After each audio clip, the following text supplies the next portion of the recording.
सिवा बचपन से ही रफ्तार से बातें किया करता था। उसकी रफ्तार देख लोग दंग रह जाते थे। उसके पिता शराबी थे, इसीलिए वो पेपर बेचकर घर चलाता था। जब उसके पिता का देहांत हो गया तो घर की जिम्मेदारी पूरी तरह से उस पे आ गया। फिर एक दिन उसके चाचा ने कहा, तुम रफ्तार के बादशाह हो, एक एम्बुलेंस ले लो, अच्छी कमाई हो जाएगा। चाचा की बात मानकर सिवा एक गुंडे से पैसे उधार लेकर एम्बुलेंस खरीद लिया। लेकिन वो जब भी किसी मरीज को अस्पताल लेकर जाता वो रास्ते में ही मर जाता, जिससे सभी उसे पनौती कहते थे। अगले दिन एक गुंडे के बॉस को किसी ने चाकू मार दिया था। वह उसे अस्पताल लेकर गया, लेकिन डॉक्टर ने कहा आपने आने में देर कर दी, जिससे गुस्साए बदमाश उसे मारने उसके पीछे पड़ गए। शिवा ने बड़ी मुश्किल से थाने घुसकर अपना जान बचाया। वो घर जाकर अपनी माँ पे गुस्सा करने लगा और अपनी फूटी किस्मत को कोसने लगा। उसकी माँ बेटे की तकलीफ से बहुत आहत हुई और भगवान से रोकर उस पर कृपा करने की प्रार्थना करने लगी। उधर सिवा एम्बुलेंस लेकर काम से जा रहा था, तभी एक भैंस उसकी गाड़ी से टकरा गया। जब उसकी आंख खुली तो खुद को अस्पताल में पाया। जब वो अस्पताल से बाहर आया तो उसने देखा उसे लोगों के सर पे 1 मीटर दिखाई देने लगा, जिसमें उनकी आयु दिख रही थी।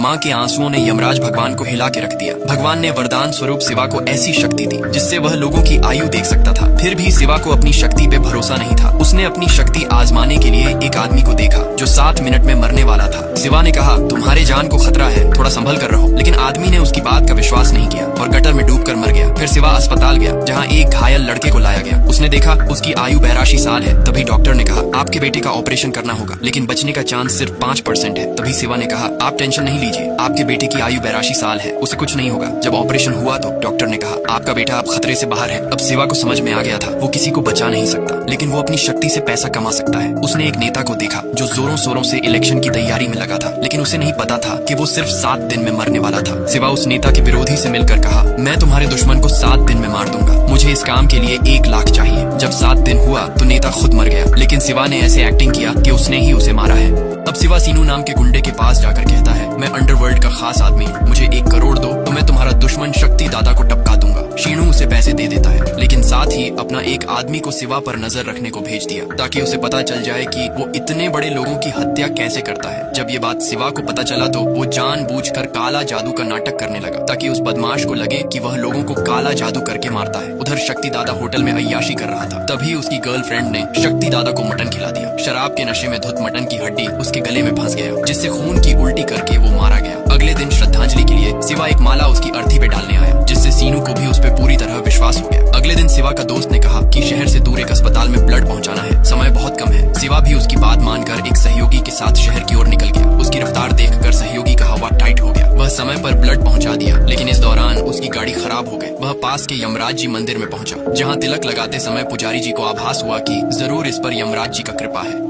जब सिवा अपनी मंगेतर के साथ सब्जी मंडी गया तो उसने देखा कई सारे बच्चे के साथ उनकी टीचर भी अगले दिन मरने वाले थे। वो सोच में पड़ गया, आखिर इतने सारे लोग एक साथ कैसे मर सकते हैं। जब उसने बच्चे से पूछा, आप लोग कल कहीं जा रहे हो क्या, तो उनकी टीचर ने बताया, कल ये बच्चे MLA की रैली के नृत्य कार्यक्रम में भाग लेने जाएंगे। उसने तुरंत रैली के स्थान का मुआयना किया, लेकिन उसे वहाँ कुछ भी ऐसा नहीं दिखा जिससे इतनी बड़ी घटना घट सके। फिर वो रैली रद्द करवाने के लिए पुलिस के पास गया और कहा, कल की रैली में बहुत बड़ी दुर्घटना होने वाली है। लेकिन सबूत न होने की वजह से पुलिस ने उसे विरोधी पार्टी की साजिश समझकर भगा दिया। फिर सिवा को एक आइडिया आया। उसने इंस्पेक्टर को कॉल करके कहा कि कल मैं MLA की रैली में बॉम्ब ब्लास्ट करने वाला हूँ। ये बात आग की तरह पूरा पुलिस डिपार्टमेंट में फैल गया। तभी कमिश्नर ने MLA को कॉल करके बताया कि आपकी रैली में ब्लास्ट होने वाला है, इसीलिए रैली को रद्द करना ही पड़ेगा। ये खबर सुनकर MLA परेशान हो गया। दरअसल कल की रैली में MLA खुद बॉम्ब ब्लास्ट करवाने वाला था ताकि विरोधी पार्टी को बदनाम करके जनता का सहानुभूति से